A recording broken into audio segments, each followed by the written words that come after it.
Magandang buhay po sa ating lahat. I'm Second Lieutenant Pedro Amutan, Philippine Air Force, retired. Nakasalukuyan po ay naninirahan dito sa San Nicolas, Batangas. Natutuwa po ako sa pagsali sa The Freedom Project. Dito ko nakita ang tunay na pagkita sa pamamagitan lamang ng paggamit ng cellphone.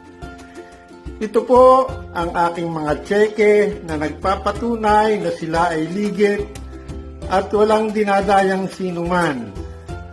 Kaya nga po, sali na rin kayo sa The Freedom Project. Lahat ay aasenso. God bless the Freedom Project. God bless us all. Magandang morning.